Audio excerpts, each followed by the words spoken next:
Okay, I'm back. We needed to take a quick break so that I could reset the camera. So now here's part two. As if you remember, the program was just leaving off on turning what we've been talking about into action. So looking at CMAPs in greater detail. I'm going to add a link to this presentation, which is the CMAP homepage. Add to list, update, and with this we can go straight to CMAP Tools Home.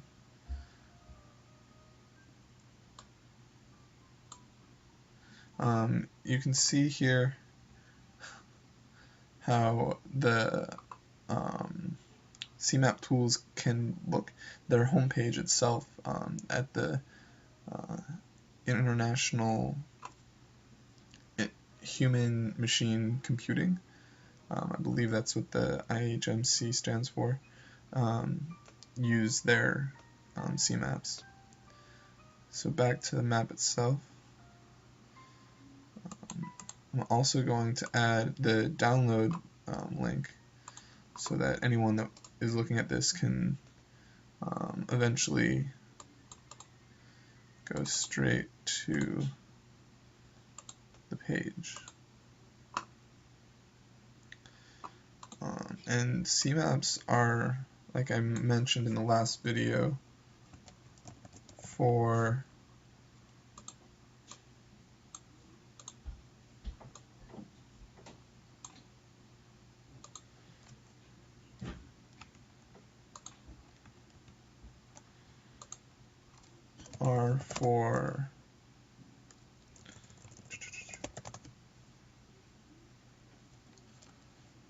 creating communities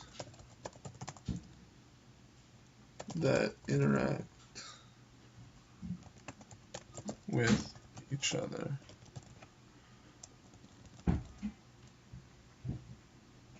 The difference between that and WISE, which is also a software tool that allows you to share but is only online, is that the server infrastructure for CMAP tools is incredibly complicated, but easy to work up and set up. So it's one of those things that's a remarkable technology that's incredibly user-friendly. It looks a bit sterile, as you might have mentioned, and WISE mapping is much homier and more effective for aesthetics.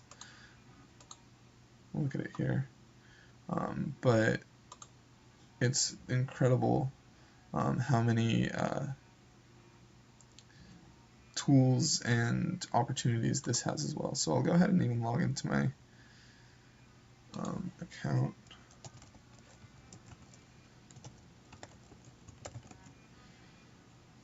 And get to show you the way that I've been using it. I'll go ahead and add an image to this as well, since I have one slated. So this is an opportunity for anyone who wants to see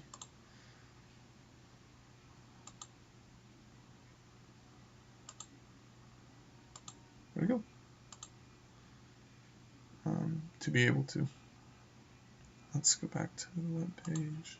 So here is the CMAP tools, and you'll notice that it's a lot more flexible. It works slower, especially when I have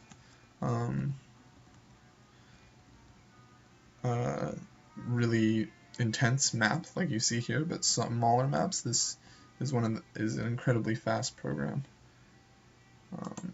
and it uses things like the arrow keys and whatnot to move around instead of being kind of locked into pointing and clicking. And this is is, like I said, it's a web application, so it's not for downloading.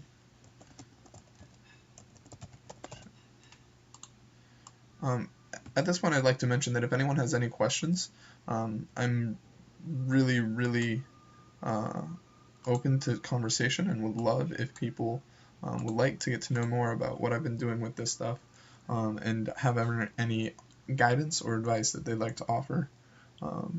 Hopefully you've enjoyed this so far and it's been relatively informative. So I wanted to mention that that is highly creative and friendly. Not to mention pretty.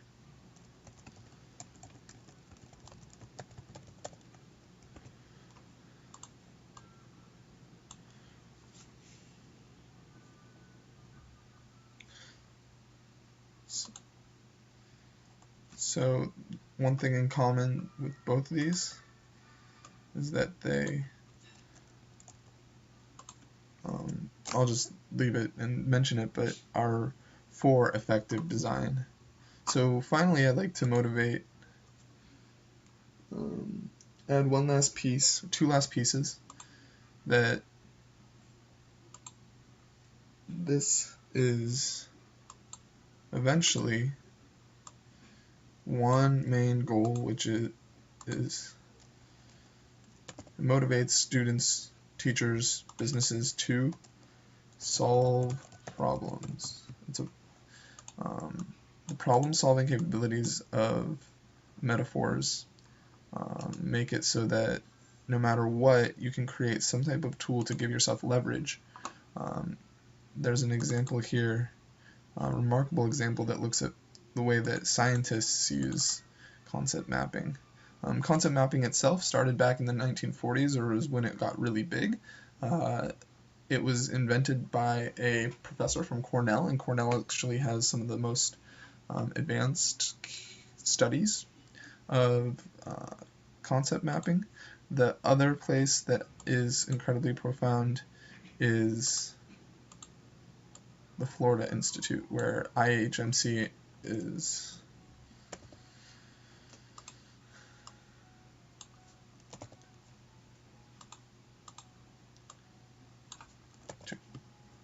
and then just to kind of close up on a solid note,